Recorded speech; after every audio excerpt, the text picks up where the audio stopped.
another Kame house lobby with the 2MK team. The battle's about to start. Good luck. Today we are just chilling on Thanksgiving, I guess. Depending on which part of the world you're in, that has nothing to do with you whatsoever. And depending on what mind state you're in, perhaps you're thankful to be able to play Dragon Ball FighterZ.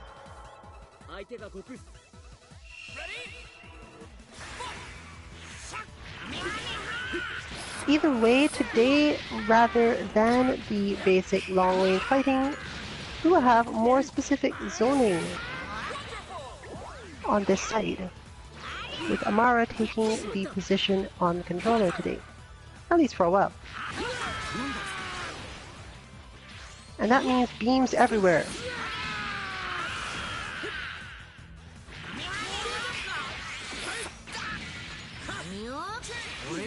As noted, we're likely to be light today, and we're not expecting either a lot of viewers or a lot of joiners, but if you do want to join us, you can find us outside Kame House in the US East Coast 2 lobbies.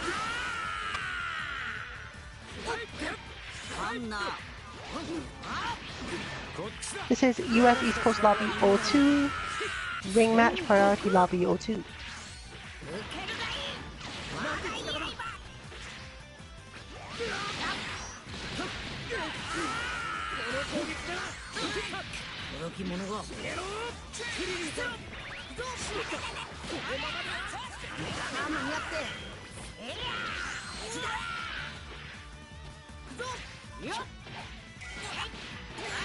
As for the most recent bots and forms thereof, we're still working on the last offense series.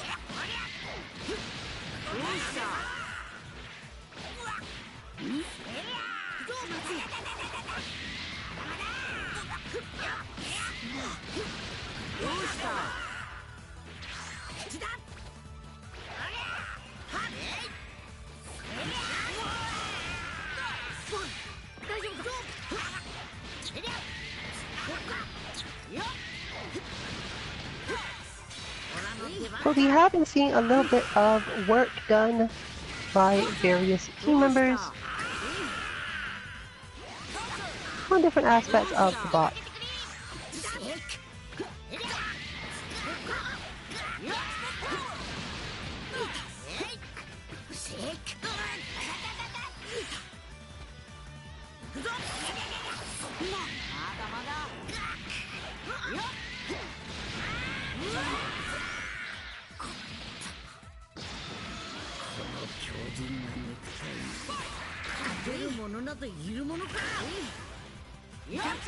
With OmniRabbit's focus being far more on the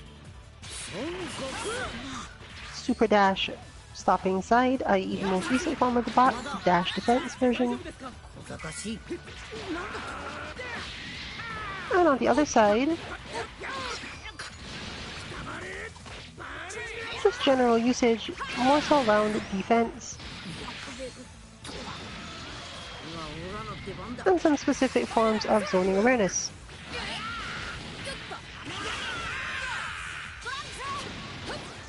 As well as a couple of combos.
Similarly, of course,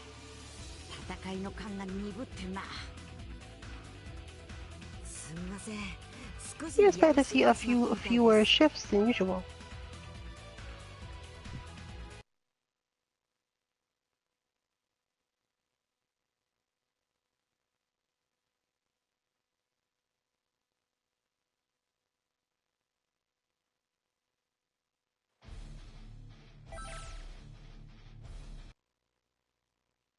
In any case, you can find all the information you need on our Twitter 2_MK_FGC.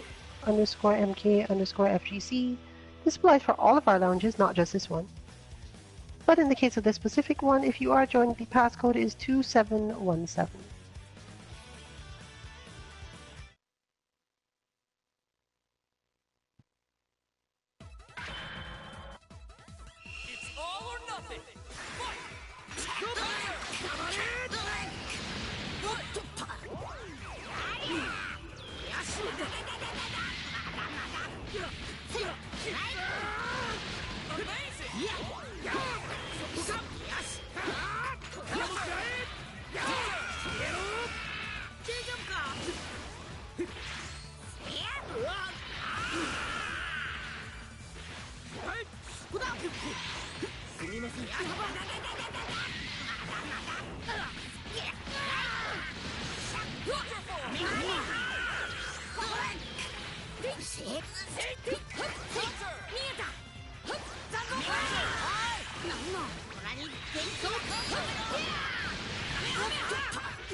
Just a quick cross under projection. One issue, of course, with zoning teams against healing teams, that is, teams that contain Krillin, is that it's a little bit harder to prevent the healing itself. On the other hand, Krillin is not the best anti-zoner in the game, so you're not really losing directly, you just have to think a lot about strategy changes as a result.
Zoning characters do often have relatively good combos that come off of using the Vanish attack from their Zoning Blast, but each of these combos is different depending on how far away the opponent is from you on the screen at the time the blast hits them, and secondly, how far they are from the corner in addition to that.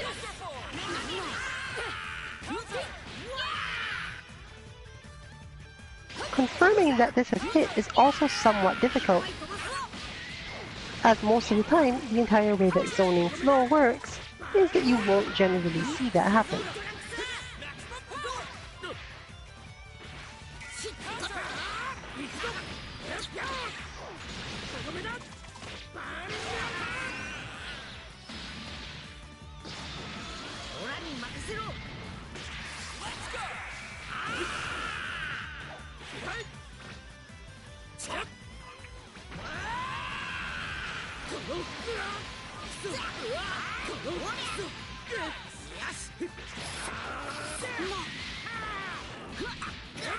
Sadly, despite that move being a good attack and a quick mix-up, it doesn't necessarily do a ton of damage, interestingly.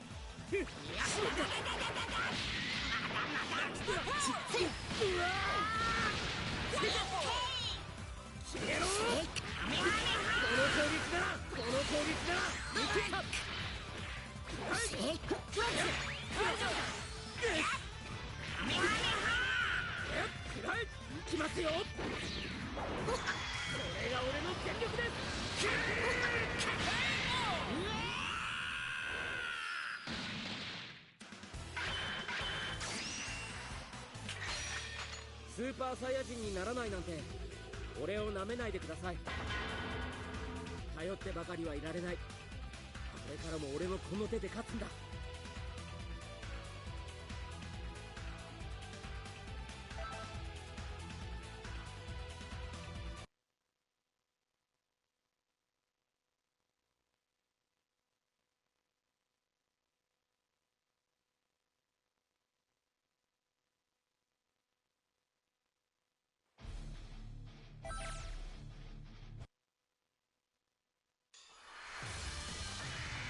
This should be a great fight!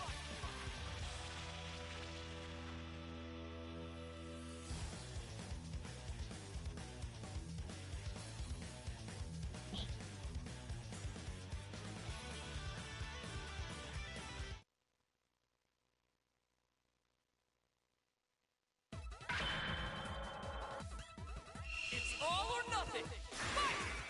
Fight! We continue our full race 2 stage.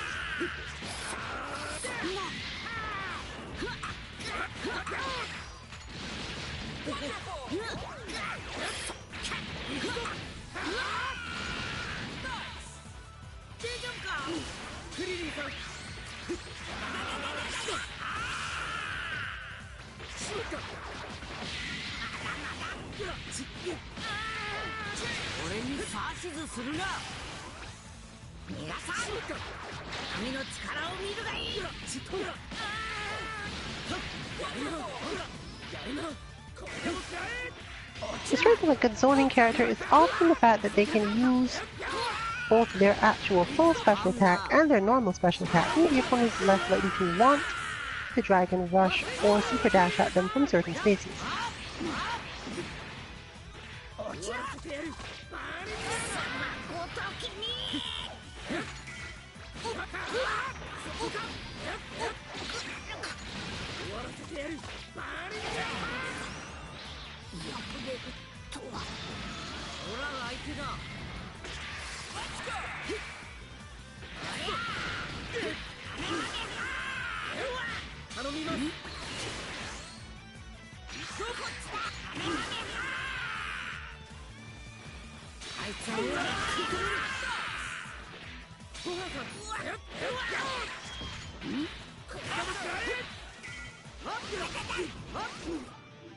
Their strong ability also to hold onto and build up assist timing means that they can functionally treat assists as just a move they can do in a lot of situations, since it's unlikely that they're using it in pressure and, for example, failing to open up the opponent. The most stressful forms of assist usage are usually attempting to open up the opponent with the assist, failing, and needing to try to keep the pressure up, this time without it. When not using your assist in this way, it tends to be easier.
ク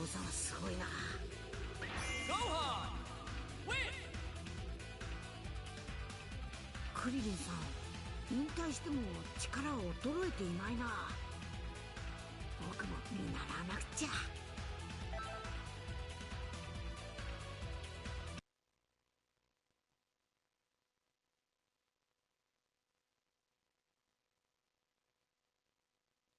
Given the two teams we have available today, it really does seem a lot more like sparring.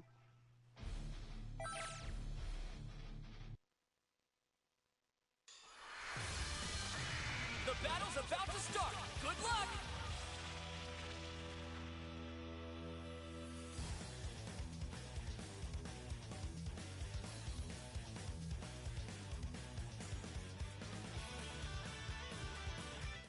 Do remember that if you're a fan of this game, the Christmas shenanigans, I guess you can call it that, because there's tons of things, will be releasing fairly soon. Still don't go blowing all your Zenny stuff. I still want it.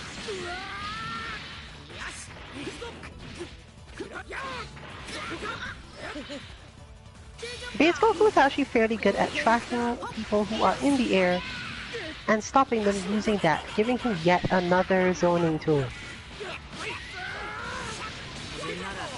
You know, to go with his other 4.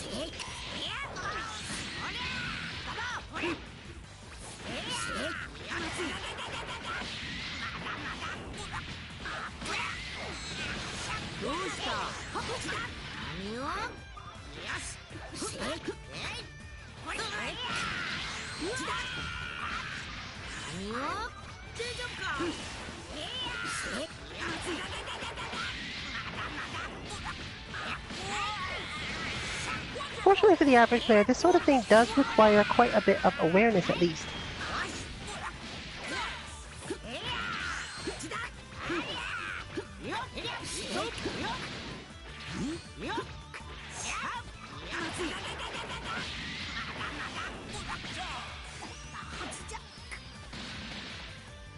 But as you'd expect from a character Dimar plays, it means that under most circumstances he has decently strong defense. As if you hesitate against those particular blasts, he does follow them up in a way that you then have to guard differently.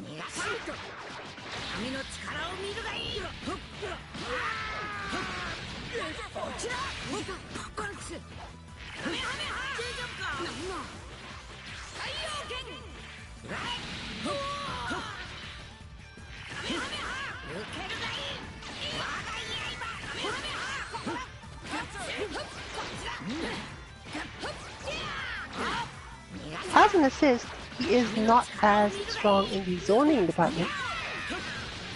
But as a backup for Goku Black, he tends to be fine given that Goku Black would just zone himself if he really needed to.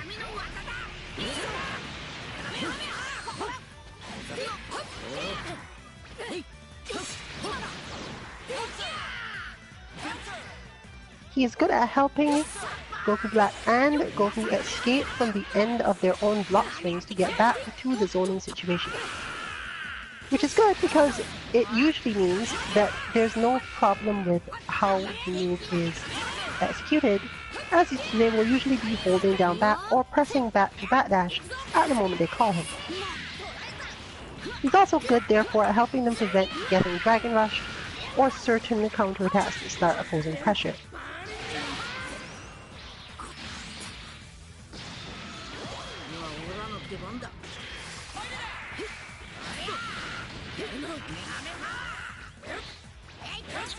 Whereas the other two, with their beam style assists, tend to be a bit slower and not as suited to this function.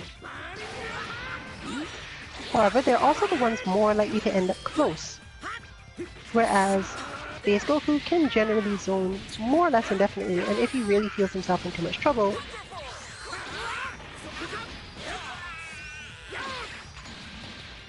utilize one of his command grabs or various side switches or similar to get out of it.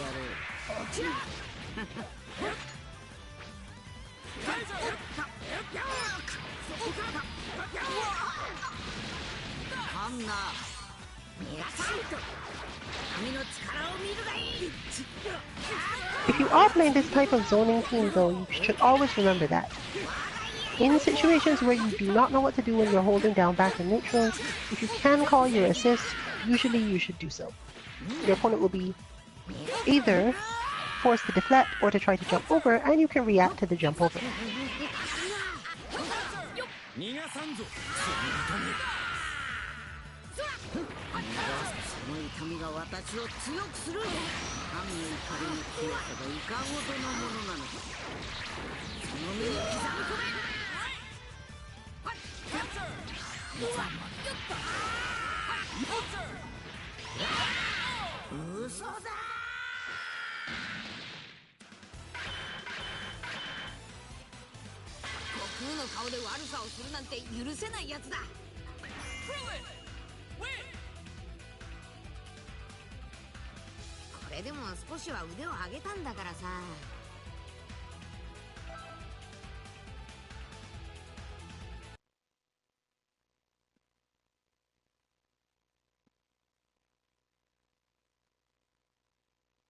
You can expect a lot of this Kame house, therefore, to be omnipresent, testing out various things relative to defense. And Amara's side working on assists, with DeWolf getting some practice against zoning characters and defensive ones.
気が高まる。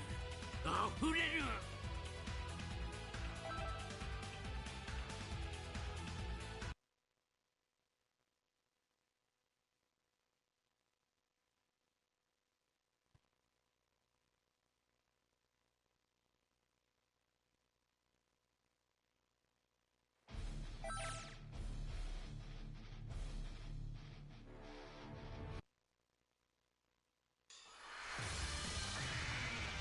Time to begin the match!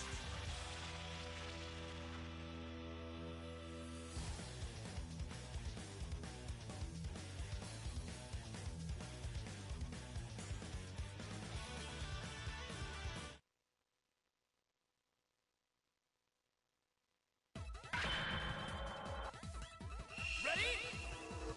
Fight it out!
The other obvious strength of zoning characters is keeping the opponent on the defensive even at full screen.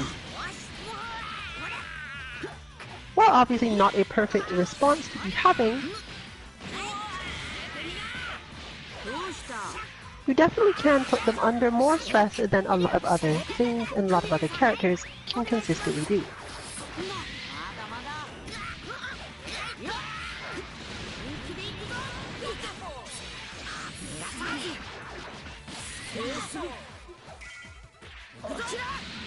Their moves and combos tend to be more simple, but this is to give you time to worry and concern yourself about things like tactics and spacings.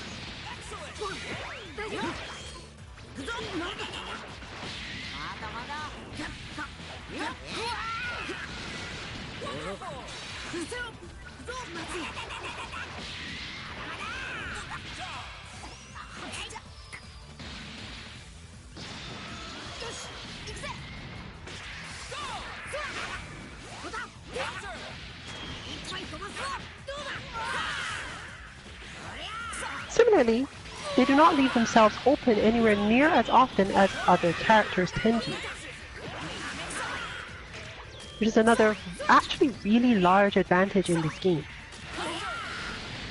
Most characters take at least some risk in their attempt to get damage on the opponent, whereas the true zoners of this game can, for the most part, not take that risk. And this is partially why we don't necessarily consider Beerus to be one of those zoners in standard play.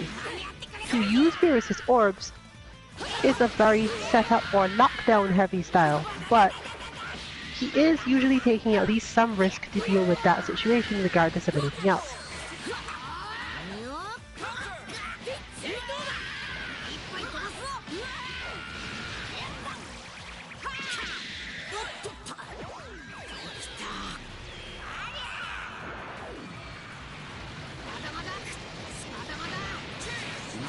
無様な姿か。逃がさん。神の力を見るがいい。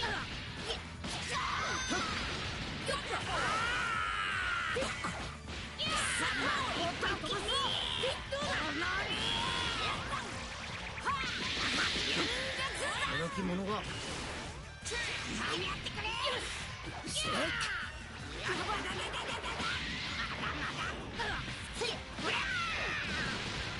When you're the one being forced to take all of the risks in situations like this,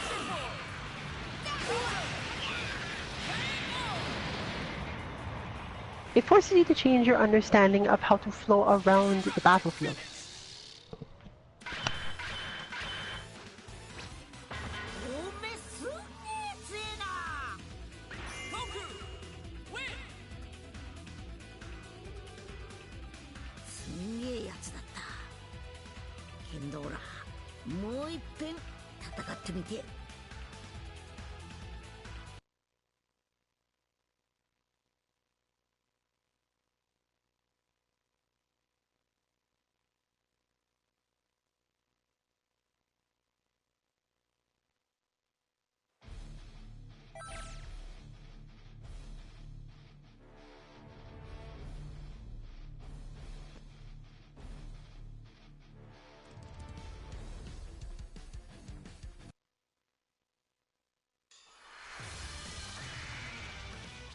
Brace yourself for the coming battle!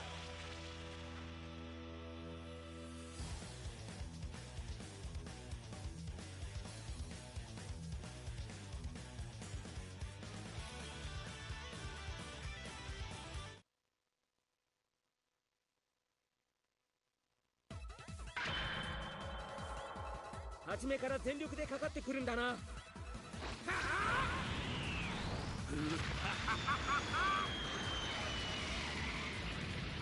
また一匹虫けらが死にに来たか。Get ready! Let's go! 殺す。 Last week we saw some evolution of the Wolf's style relative to using Brawly's longer normals, and some blasts from Cell in particular spaces. But this team does rely relatively heavily on Super Dash stuff, and the mix-ups that mostly come from it are Super Dashes that hit and are blocked.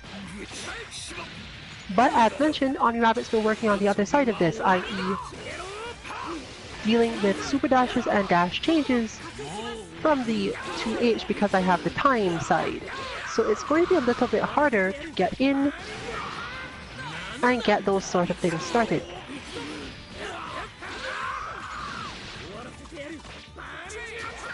The dash defense bot is meant to do so with the extreme level of stress, whereas the first one, our main defense bot does not actually intend to stress you out that much about the 2H and similar, but the Super Dash defense bot is the evolution of that, and therefore you may find regular Super Dash counters to be a bit easier, even if still difficult in standard play lag.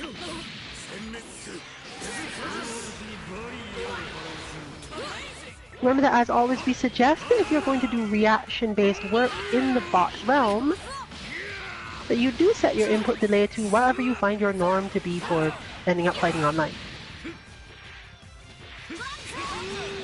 This sort of thing does take long to perfect and complete already as is.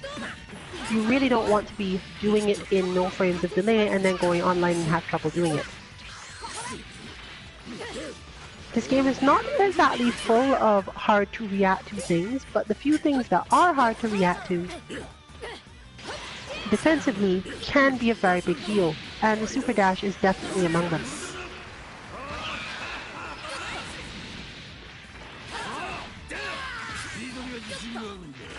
Similarly, you should remember that there is a range and timing at which a regular human cannot react to a Super Dash with their 2H and should just deflect it. Our most recent bot is also intended to help you recognize where that line is. because at that point the super dash is less a get-in tool and more so a move that happens to be done from a particular space. The dash change, on the other hand, should almost always be something you can 2H. This is not to say you will always have the reaction, but in terms of physical capacity to do it, you should be able to build that up, assuming that not a bunch of other stuff is going on the screen at the time, or you're forced to a particular form of block stun. Most characters do not, however, have the capacity to do that, and therefore there's less to worry about.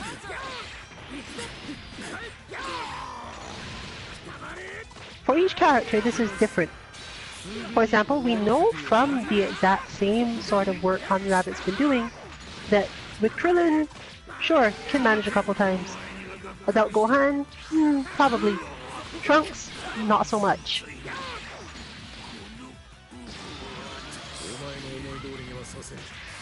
By the time you are using our dash defense bot, you probably have a fairly clear idea of how fighting games in general work when it comes to things like startup frames.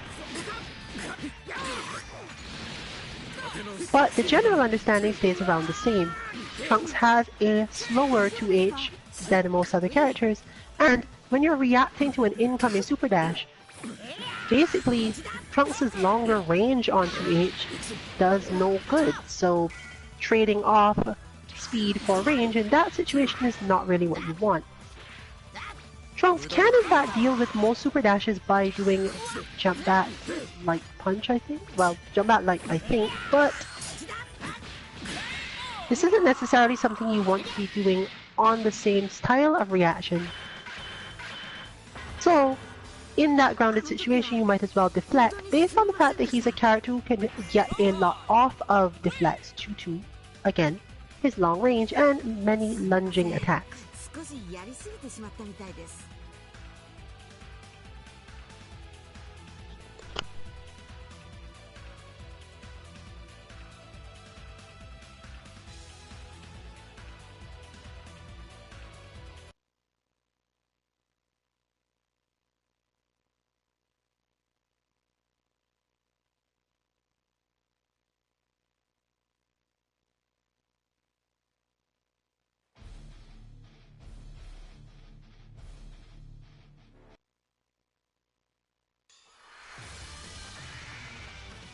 Brace yourself for the coming battle!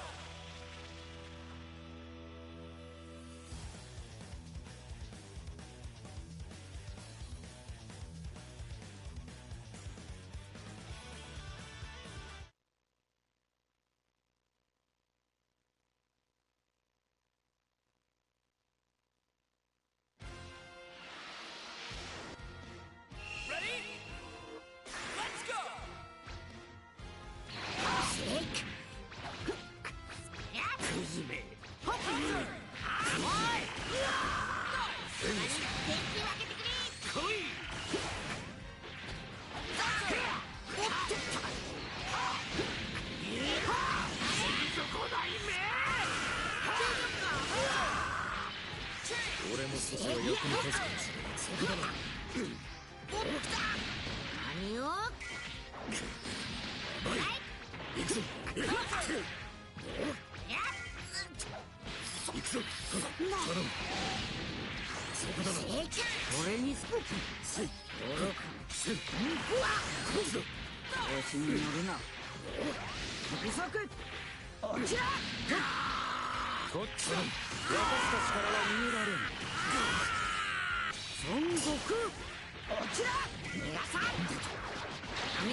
いつはオーラが食い止める。そろそろ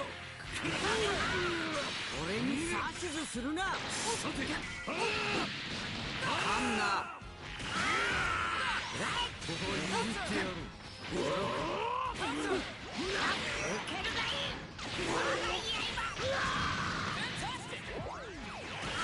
いつはオーラが食い止める。虫けらだ。大丈夫か皆さん。落ちろ。行くぞ。殲滅する。続かず。やぶれるとはオラに任せろ。ありゃできた。捕まっちまえ。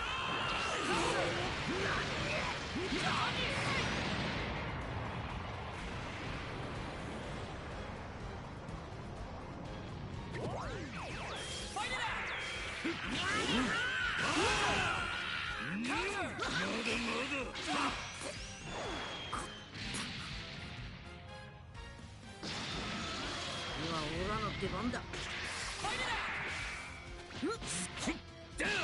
っさと来い。陸電気だ。どうして無駄だ。殲滅する。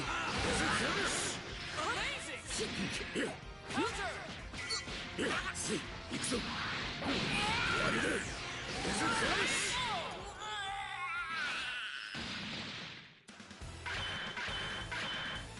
パワーレーダーに反応がある。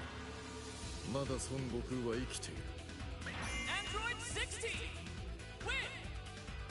セル、俺に力を貸してどうするつもりだ。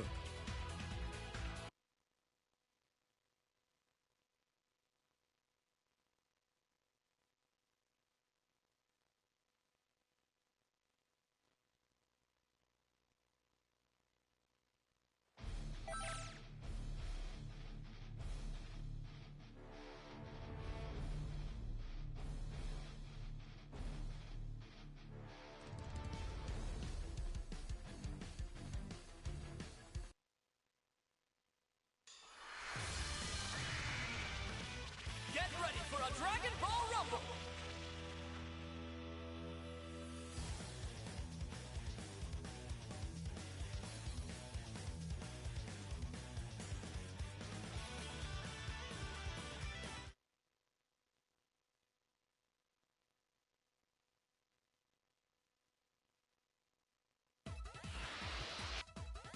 It's all or nothing. Go! ここだ。シェイクシェイクゲロうわメガネハオラに電気分けてくれ。やっ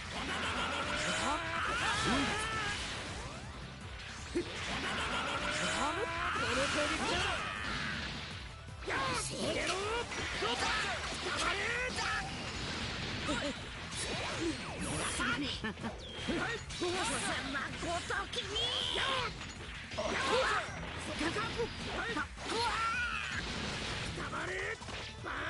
調子に乗るな。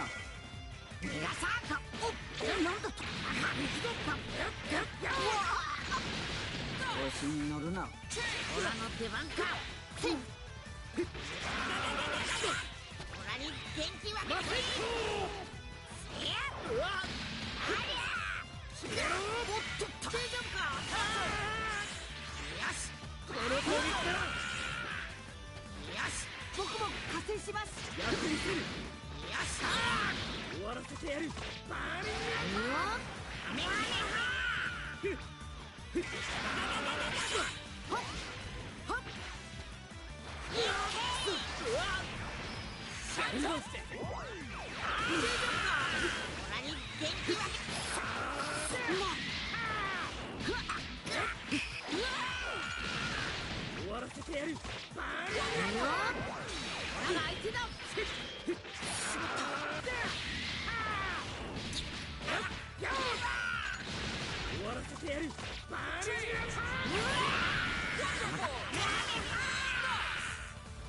れならどう？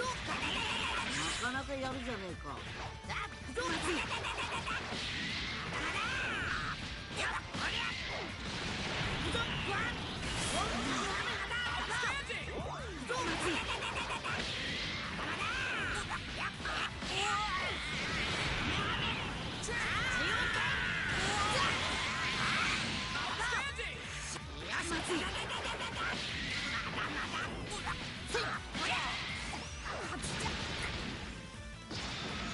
今度は俺が相手です。何を？見切った。やるじゃねえか。この攻撃だ。見切った。大丈夫か？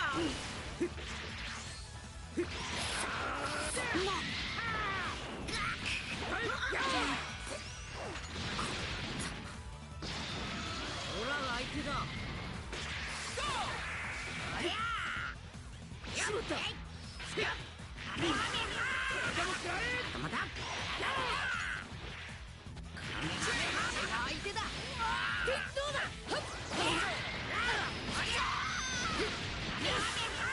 これならどうだ。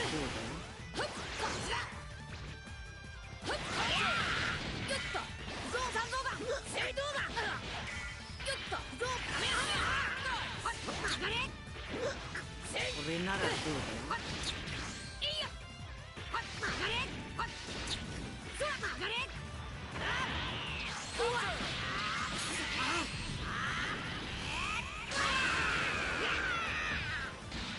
俺にさあいっぱい飛ばすぞ。大丈夫ですか。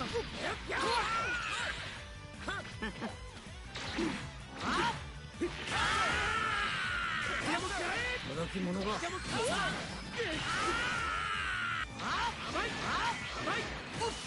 子に乗るな。見切った。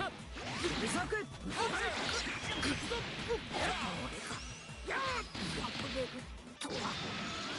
今オラの出番だ。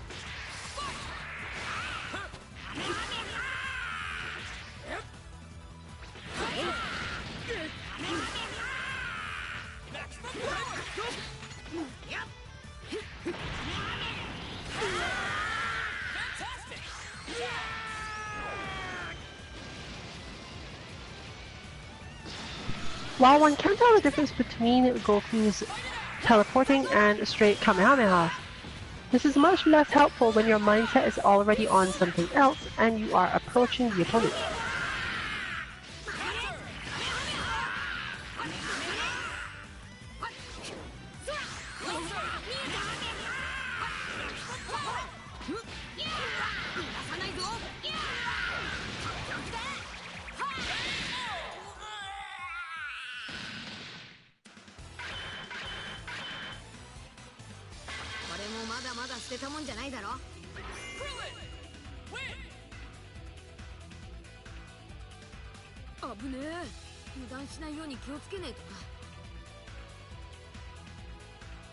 It's further compounded with the ability to use the level 1 from base Goku and create even more confusion.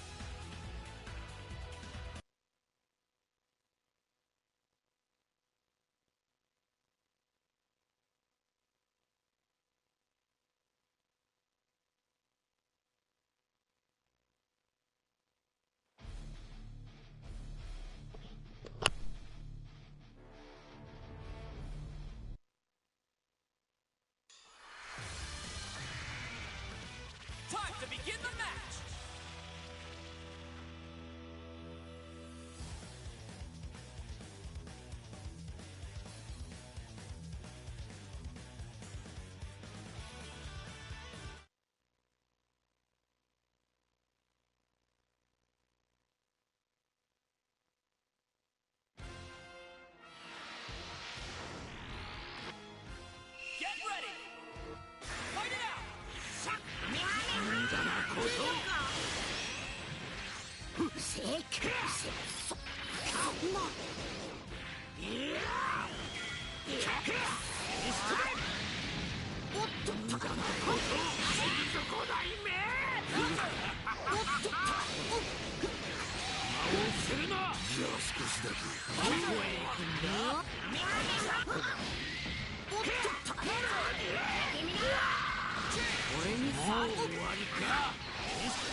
俺の作られた目的は達成した。 Android 16 win! お前が騒がしくしたせいで小鳥たちが逃げてしまった。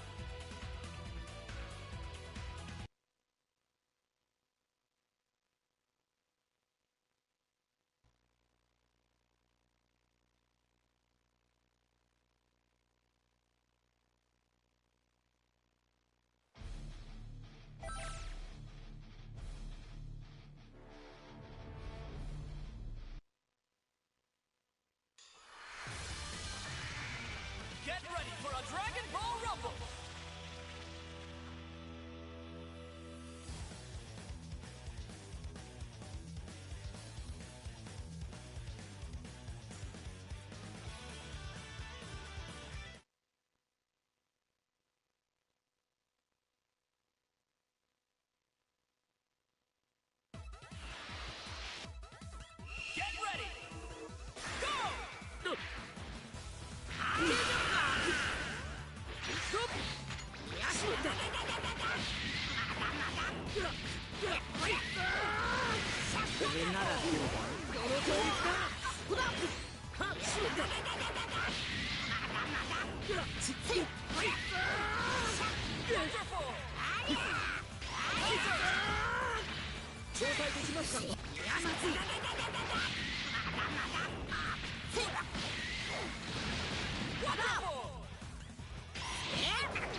The startup speed of various zoning style beams in this game, in conjunction with the amount of time it takes for them to actually hit the opponent in terms of visuals, i.e. how quickly can your opponent recognize that you're doing one, makes it a little harder to play zoning in the sense of expecting the opponent to advance and checking them with the beam in question. People are likely to move out of the way of beams, or be blocking long enough that it doesn't come up.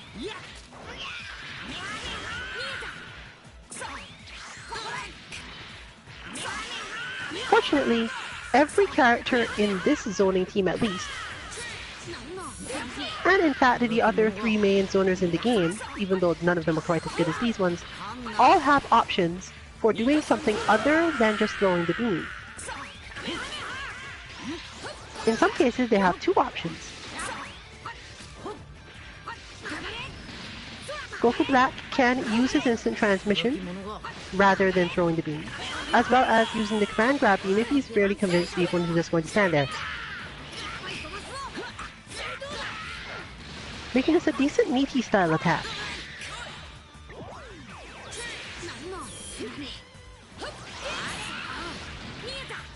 Goku can use that along with his Dragon Rush spacing,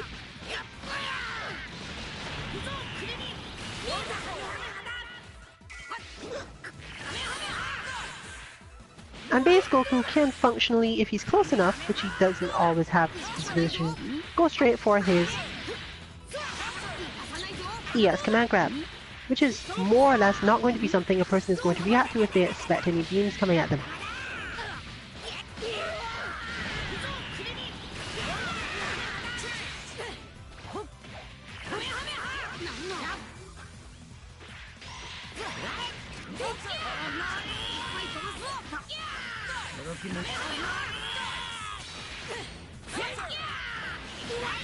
This is further compounded by the ability of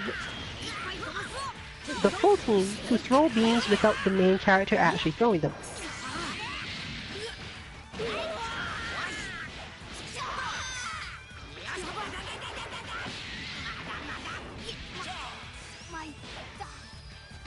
And this is what I referred to before with the fact that the zoning team is able to keep the opponent constantly on guard in the neutral.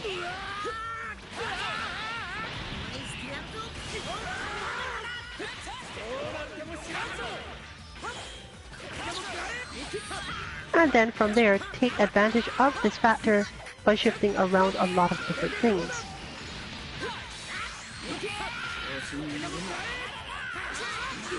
The main downside to their style is almost always speed.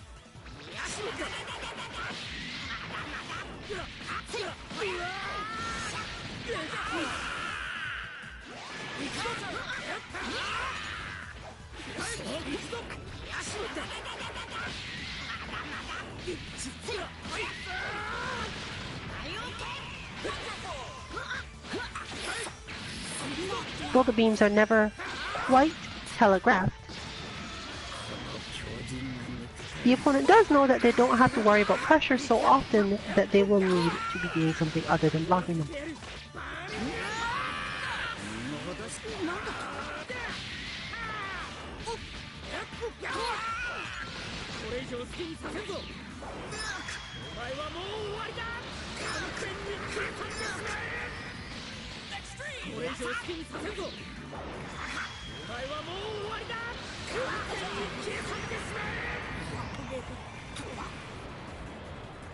That was the most sensible craziness possible in that moment.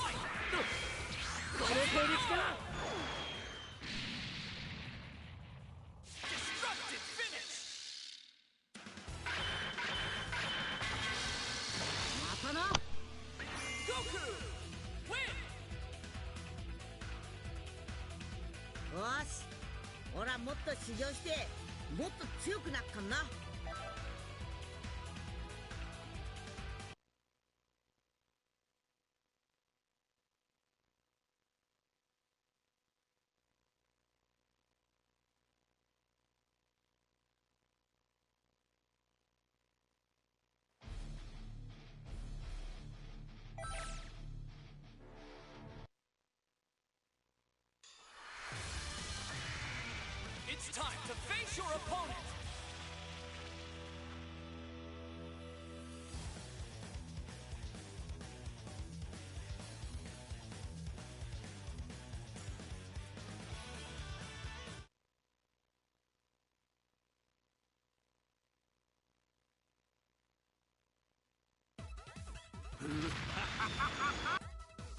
Ready?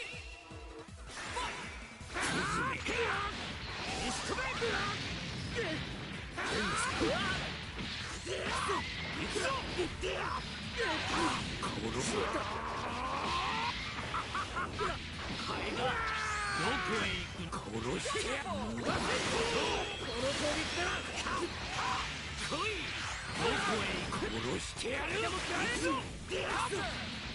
貴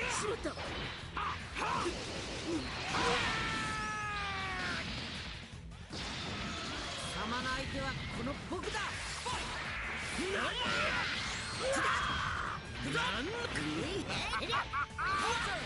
どうした？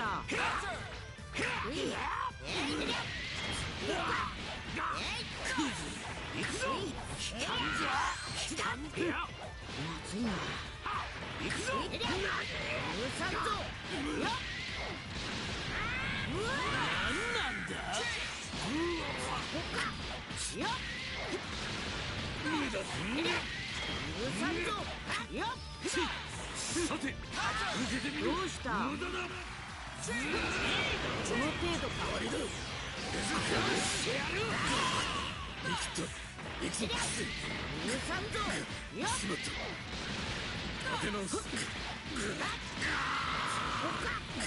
っ。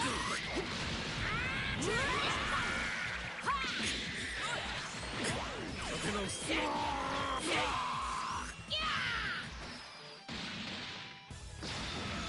俺が殺してやろう。なんだよ。どこへ行くんか。すぐにこいつはどうだ。そろそろ危ないぞ。どうだ。よっ。許しませんぞ。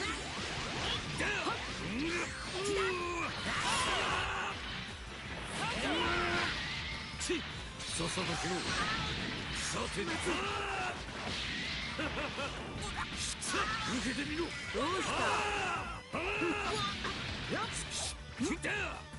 まずいな。どうした。さっさとしろ。88号さんたちを狙っているのか。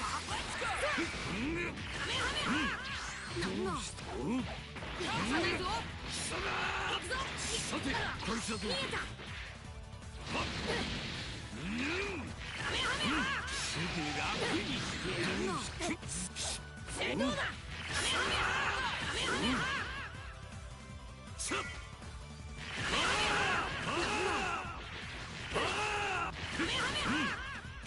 遊びは終わりだ。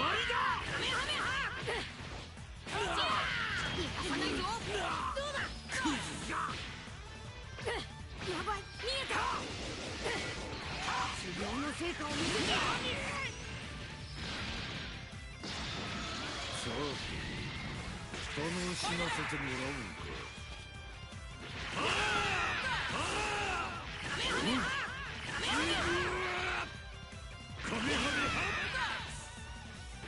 修行の成果を見せてやる。That's gonna get iffy.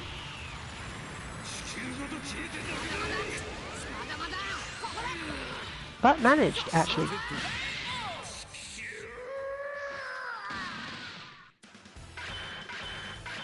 So with a good bait, Krillin takes the round.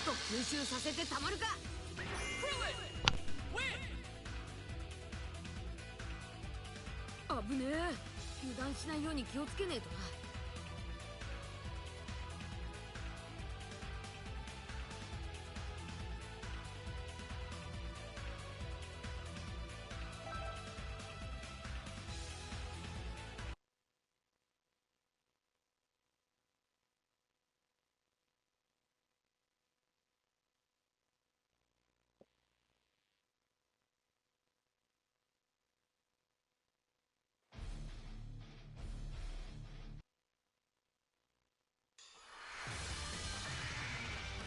Brace yourself for the coming battle!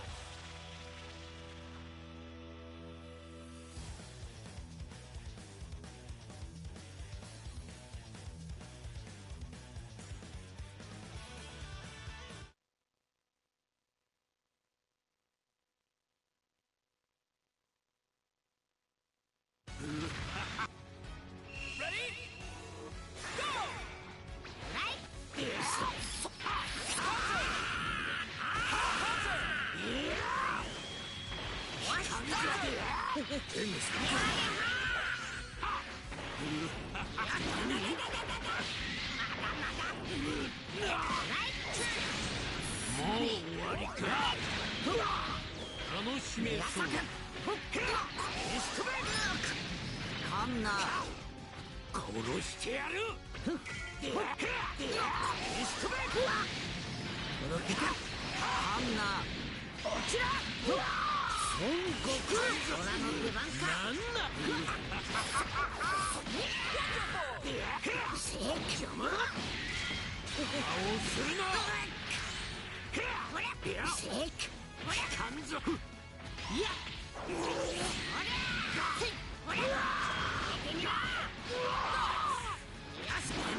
無駄だ。問題ない。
では諸君、ごきげんよう。からウォーミングアップだと言ったではないか。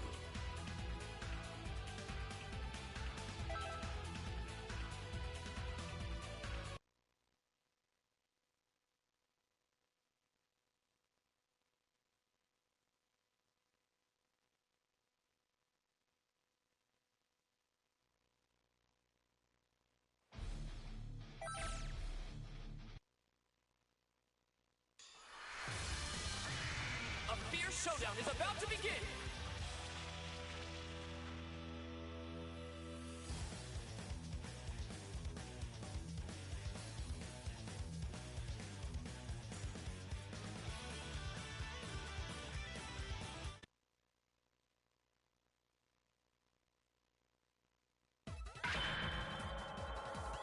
全力でお願いします。 Are you ready? こ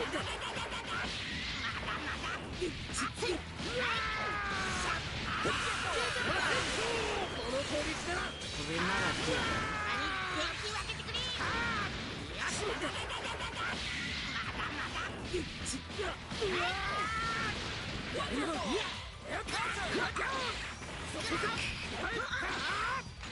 終わらせてやる。バーン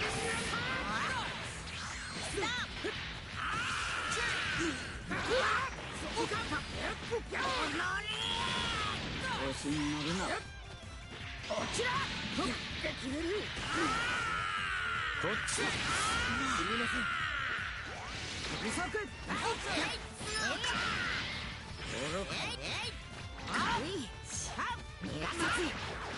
髪の力を見るがいい。早速しろ。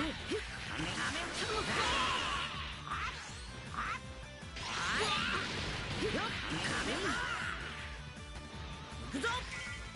よっ、あいつはオーラが食い止める。こっか。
き者がこ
勝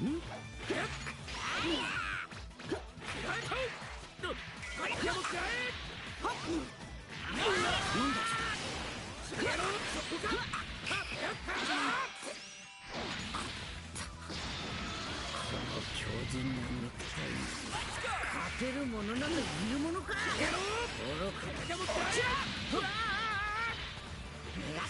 逃がさんぞ。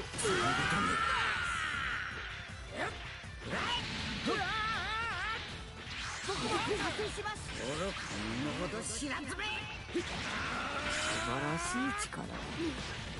素晴らしい力だ。逃がさんぞ。貴様の相手はこの僕だ。皆さん義足よっ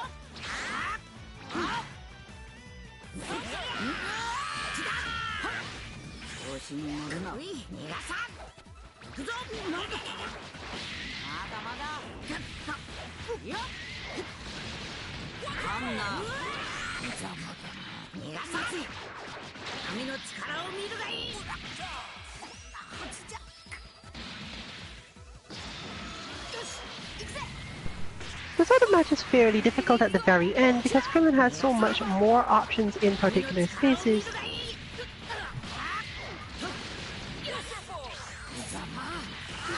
But he does not get to approach very easily at all.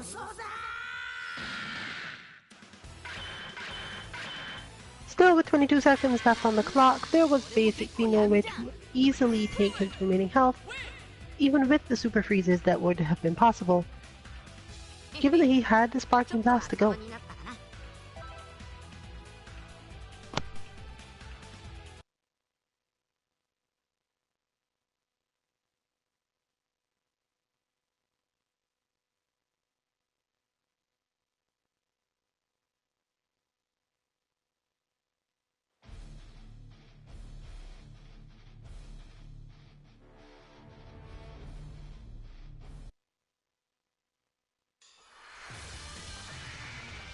The battle's about to start. Good luck!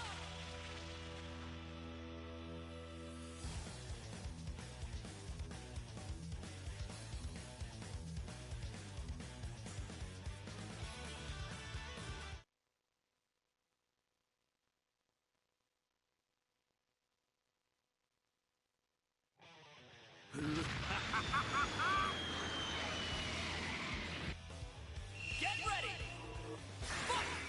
頼んだぞ。これならどうだ。無駄なこと来い。正解。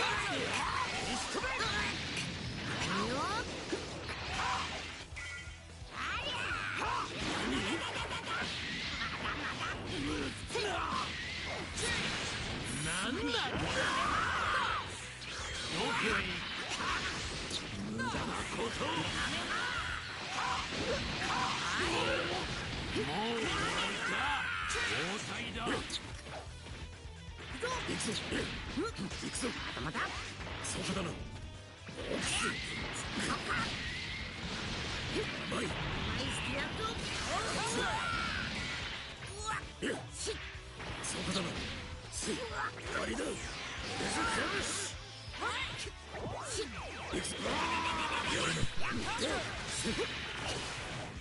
One other good benefit to the use of zoners in this game is that it makes it easier to get certain Dragon Balls. Not a lot, but a little easier.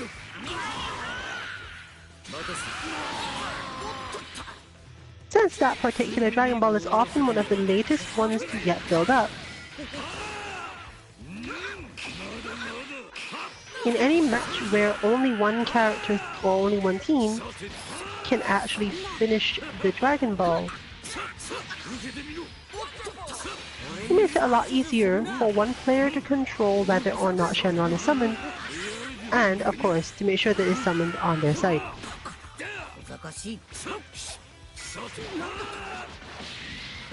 since many zoning teams can function quite well without actually using too much meter.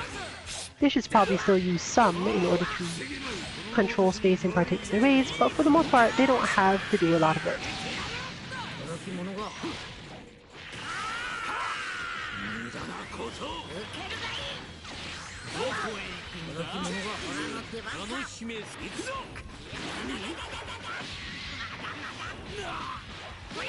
It also makes it slightly more likely that they can manage.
This should be a great fight!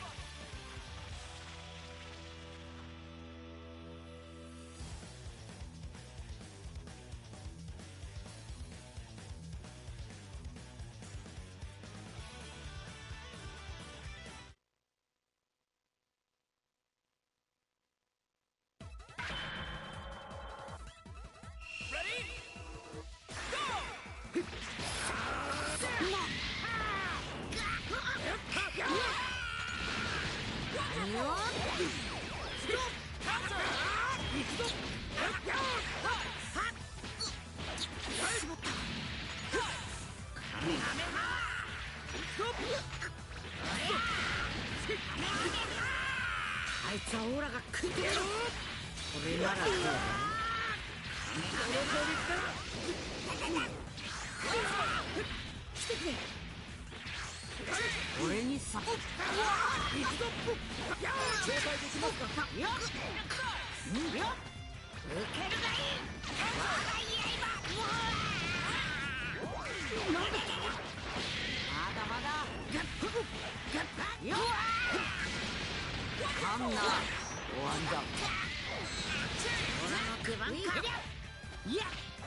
Go!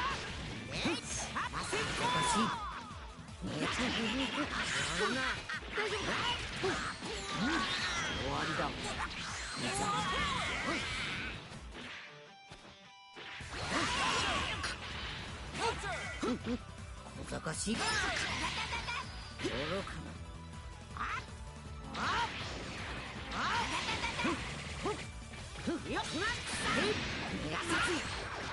神の力を見るがいい。受けるがいい。我が刃。 One important point for players who use various explosions and similar to mask their pressure is that an opponent with enough skill to deflect them is often able to land either a long medium button or the Dragon Rush, simply because it has happened on both sides. Recognizing that your opponent has deflected your move in such a pressure string, especially at that point, can be extremely difficult to actually do.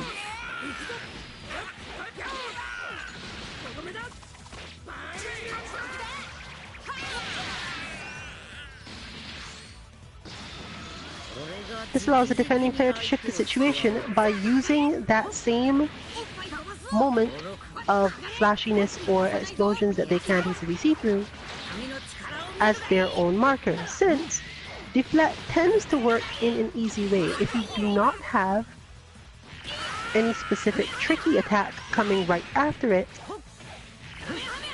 you can generally assume that once an attack is deflected, almost all attacks that arrive around the same time will also be deflected in similar ways.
But this time Omni Rapid's defense holds out in the last moments.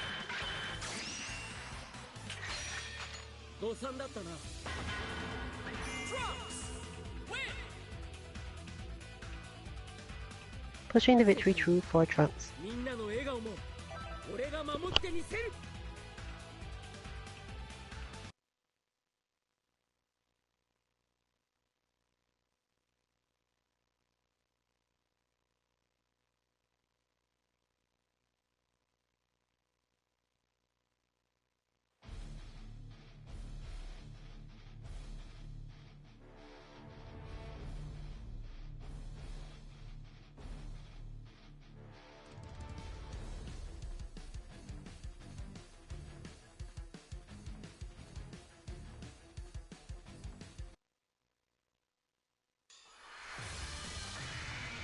Get ready for a Dragon Ball Rumble!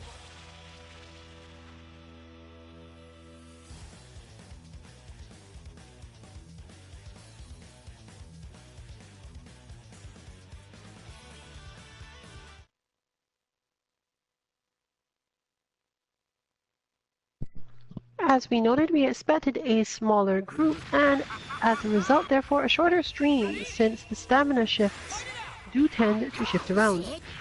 This was technically also the reason why we used to have shorter mishmashing battle lounges, but that really didn't go that way after a while.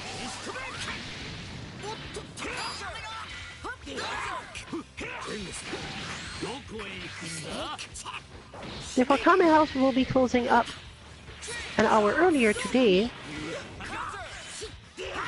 i.e. half an hour from now.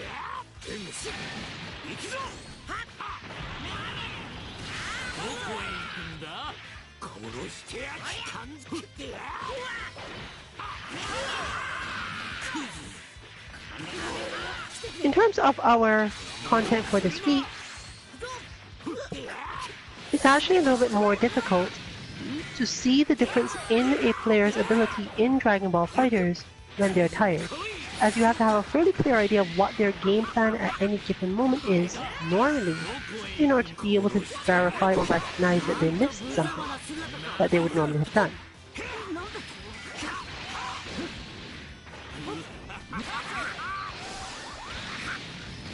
And with the large number of options and other things that need to be watched, it's much higher chance that something will be missed, first of all, and secondarily, a higher chance that the viewer will not necessarily notice it either.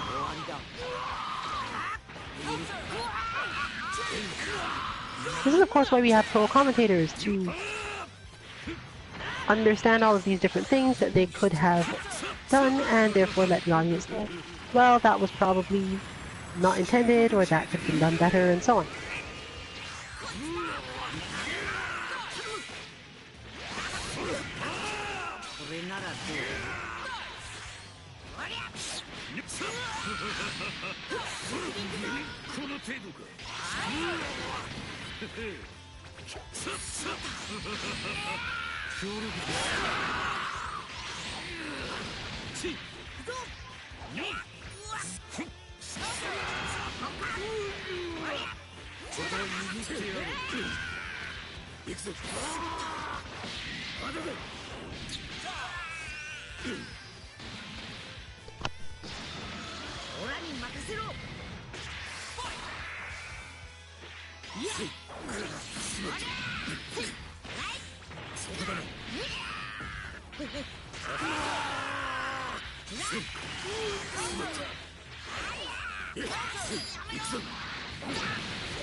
Android 16 win. セル、俺に力を貸してどうするつもりだ。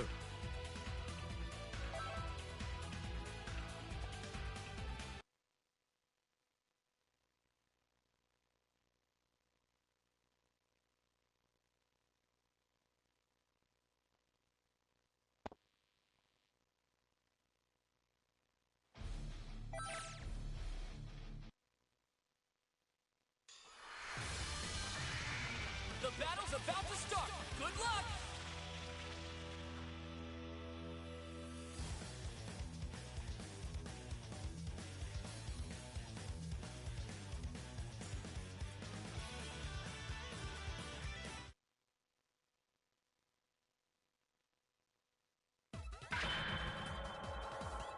全力でお願いします。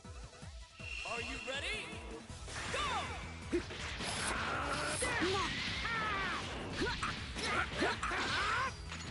とどめだ。バーニングいいよ。ほらがあいつ。行くぞ。やっ。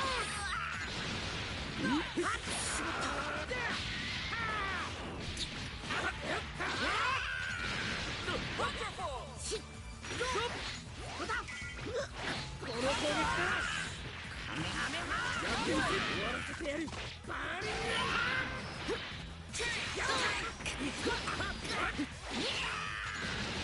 おっとこれも食らえ。いや切った。何を。行くぞ。終わらせてやる。バーニング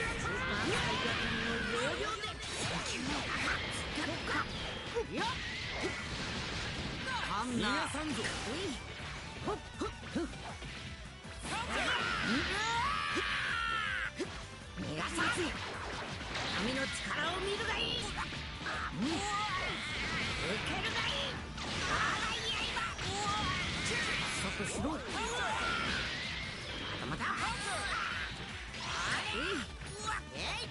はっくぞ。まだまだ。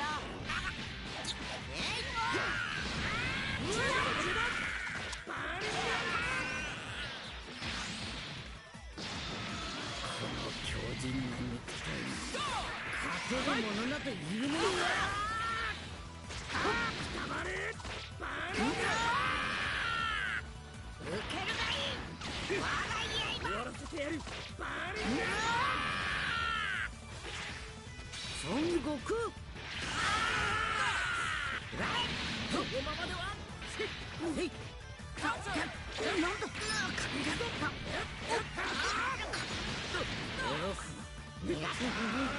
やってくれ。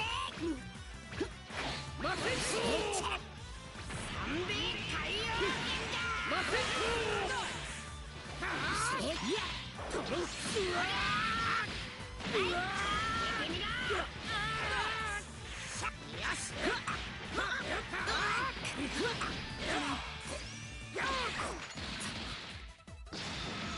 俺が直々に相手をしてやる。お前は罪人だ。うわーやってくれる。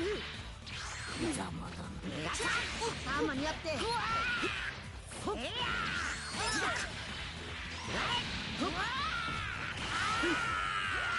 許さんぞ。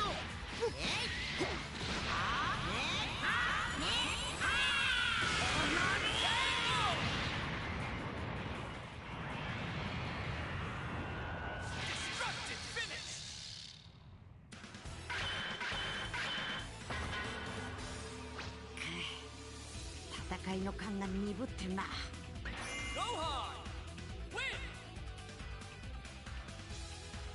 大人になって一緒に戦うなんてなんだか不思議な感じですね。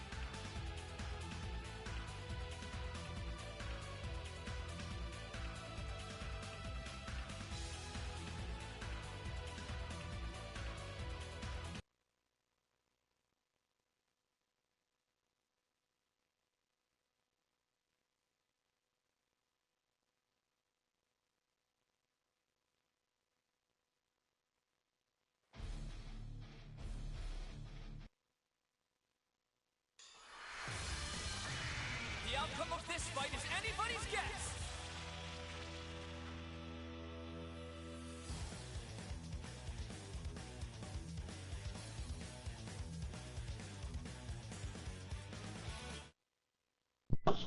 When facing a team with basically equal zoning skills,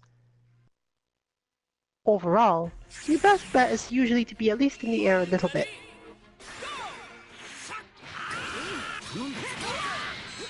This aerial spacing combines with your own ability to do your moves rather than specifically finishing going in, based on what you see in the middle of your jump or whatever.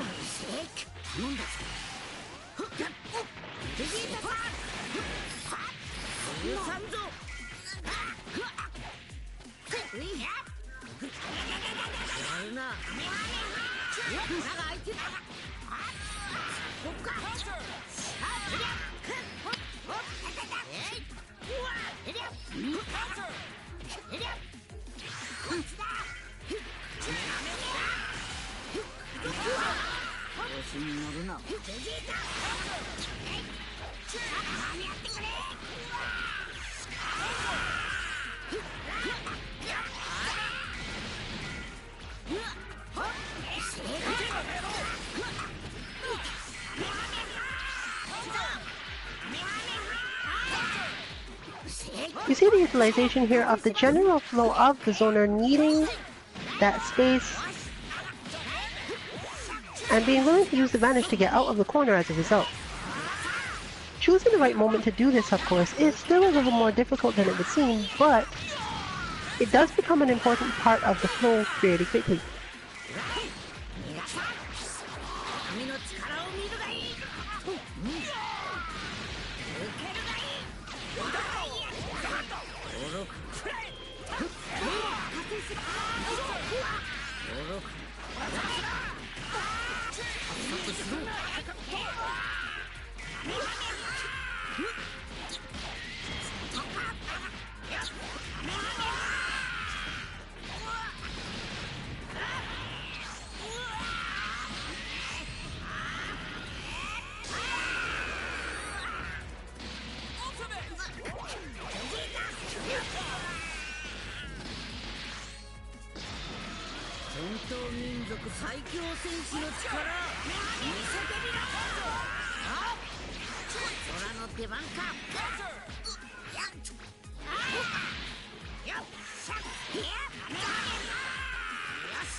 The main question of who benefits more from going into the air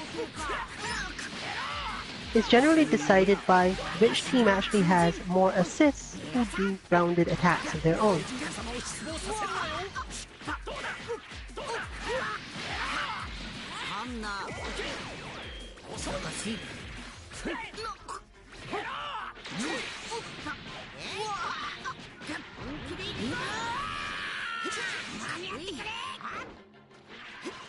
Meaning that in this case our all Goku team has the better option overall, since aerial attacks from one can be backed up with grounded attacks from the other in almost every case. Whereas that's not as true in the case of Adult Gohan.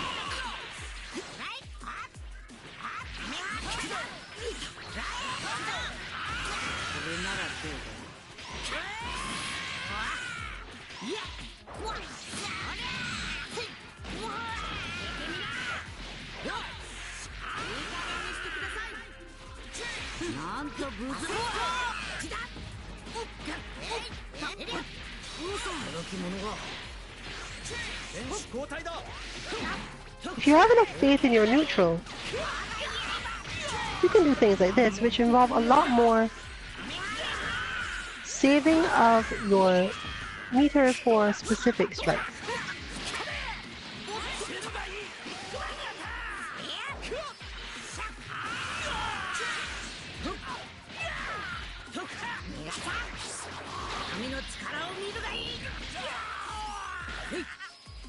Backdash into Dragon Rush can then be used to build up even more meter.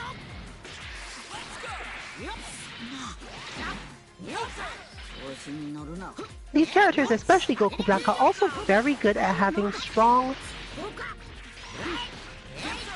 air strikes that allow them to keep the opponent from moving while they approach.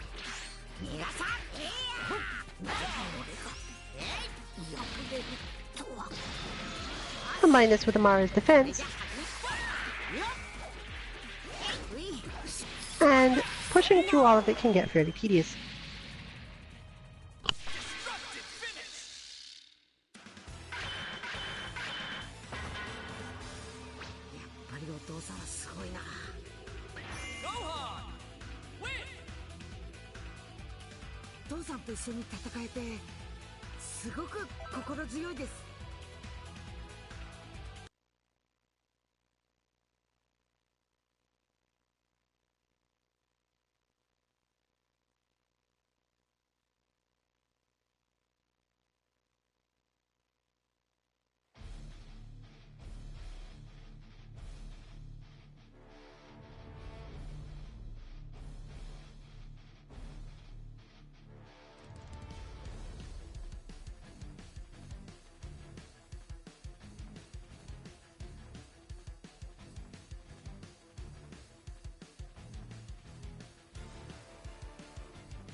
Brace yourself for the coming battle!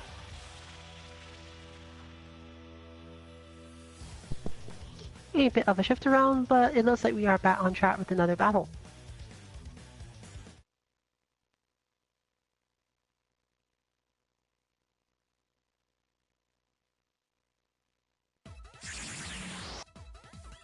I guess Team 3 Dads is a good thing to call this. In either case, Nedecon's team is a bit limited by their relatively linear forward offense, which is going to be rough against Omni Rabbit's strong defensive characters and mixed-up styles. You don't ever realize just how linear a team is until you have to fight someone who can actually defend everything in this game.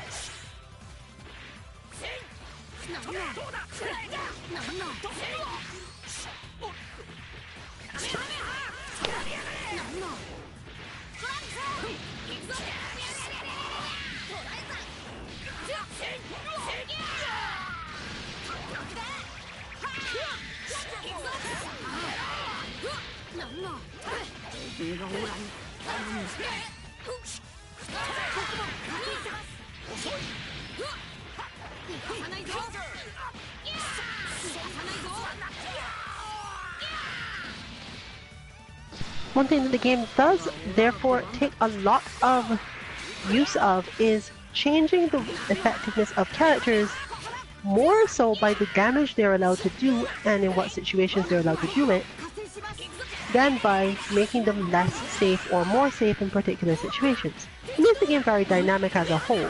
Certain characters simply do more damage for the same situation,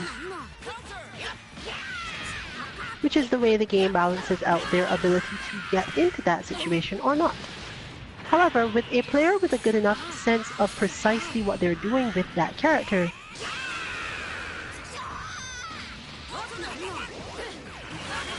these limitations, if they exist, are usually not so bad.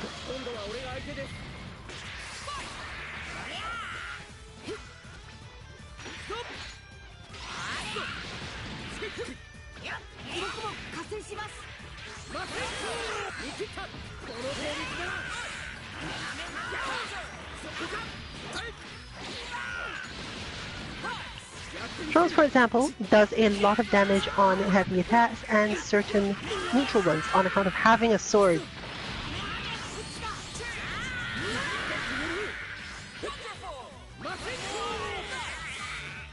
Whereas Goku and Adult Gohan tend to not hit as hard, but have a lot of technical ability.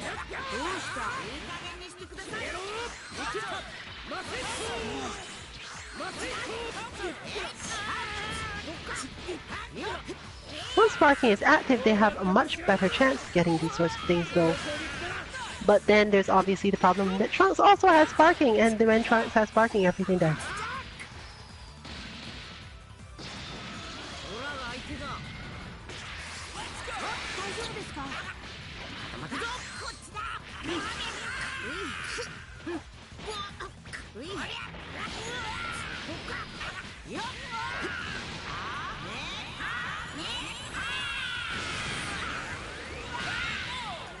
And I'm sure Omni Rabbit would like to give a shout out to the Super Dash bot at this time.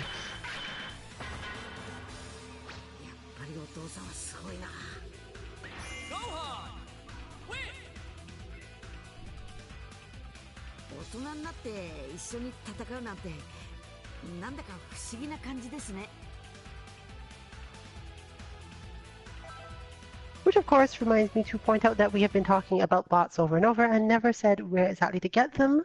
For anyone who is not familiar with our content, you can find our bots at 2-mk.org. In the case of this one, we're talking about 2-mk.org/DBFZ bots. It will give you the main input, and unlike our Street Fighter V bots, there is only one thing you are generally inputting, and a bunch of different characters you set up, along with some ratios you set in order to make the bot work. Meaning you only have to more or less get the inputs right once.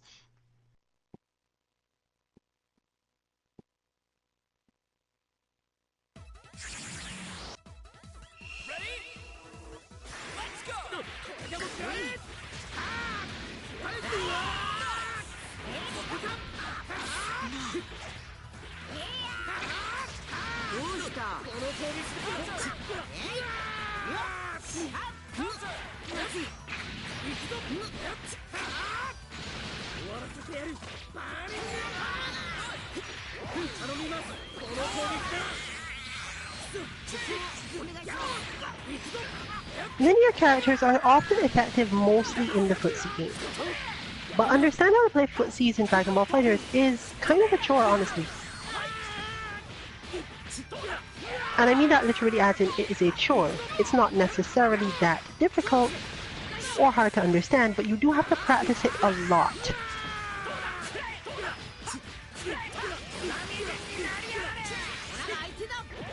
You can see by watching Trunks' health, for example, that converting off certain moves in certain ways is really not that damaging, and as a result, learning to play footsies to get certain starters can end up being really important for your damage ability.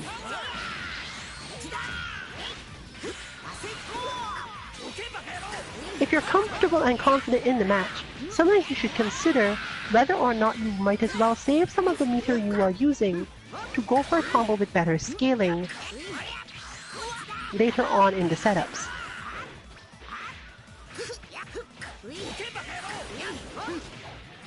From the other side, you can learn as much as you want to learn about how exactly blue health works, and therefore, how long you can afford to defend without really being at risk at all.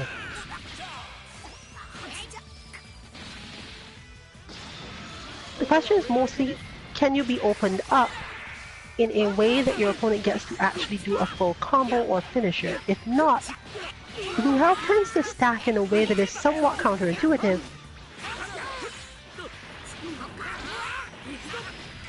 At first, anyway. Meaning you can do a lot of things differently than you'd expect to be able to do them if you watch the scaling and levels of damage done that are blue versus levels of damage done that are quote-unquote real damage.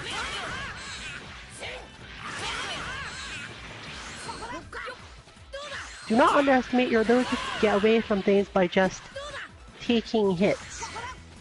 Or rather, taking specific hits and therefore minimizing the amount of time you are actually taking other hits.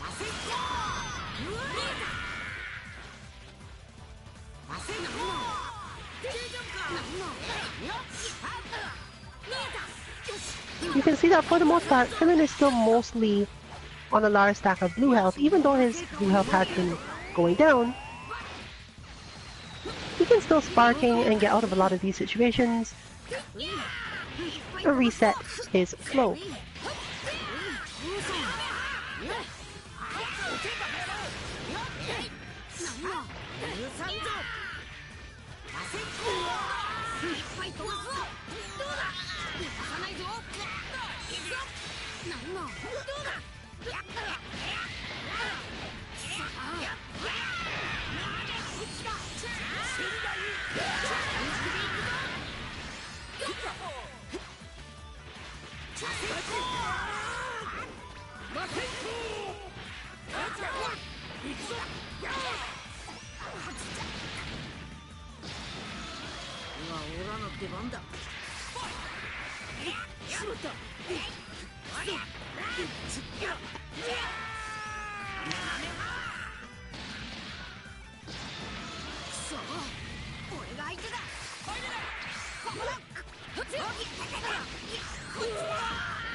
But as noted,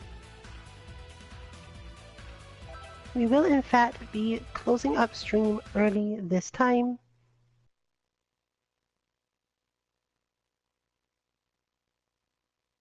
Making this our last match on stream of the night.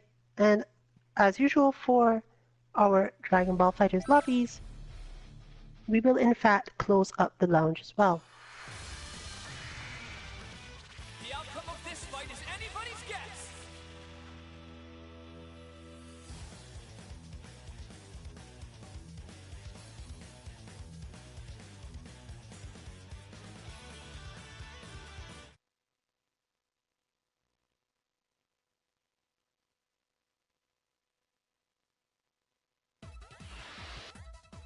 It's all or nothing. Fight!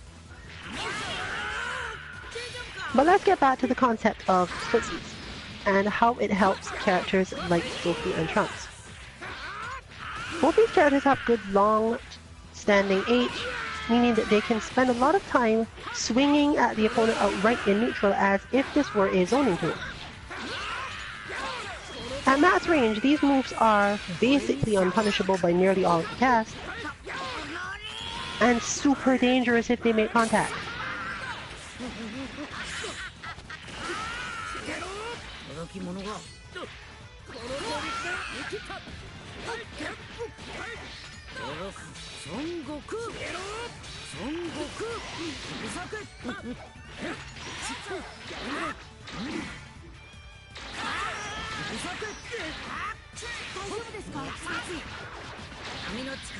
As we mentioned before, the fact that that spacing is just outside the spacing where the opponent is ready for a Dragon Rush means that even though the Dragon Rush is reactable, if you are playing a zoner who does not mind their Dragon Rush being tech, you can freely do that move a lot more than other characters.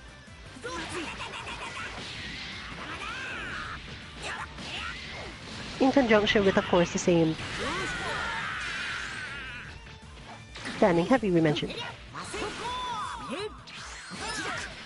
Depending on your opponent's pressure strings, you can even use back dashes to get into this space and just hit either the Dragon Rush or the stand heavy. Again, this does not work for every character, but most of the longer range characters, and therefore zoners, do have this as a main option.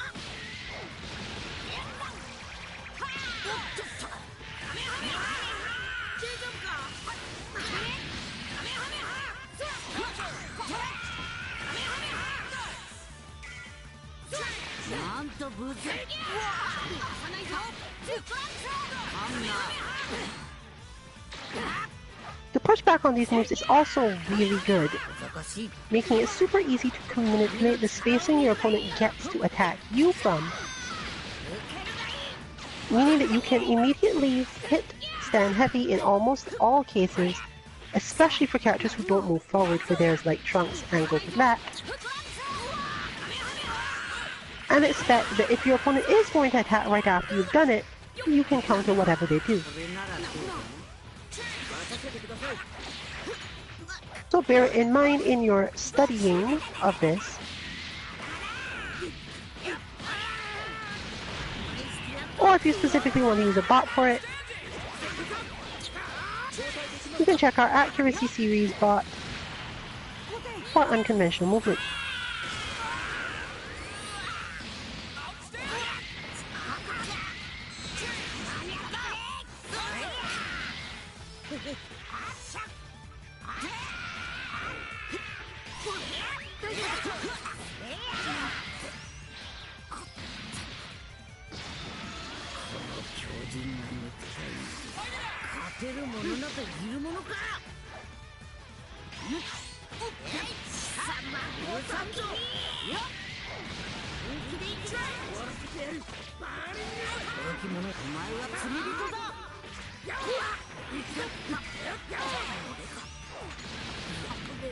Tomorrow we'll be having our Dead or Alive last round lounge.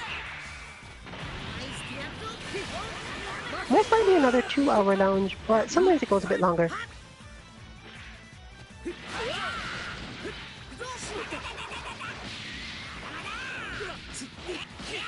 Will help players keep sharp for when DOA 6 comes out in 2019.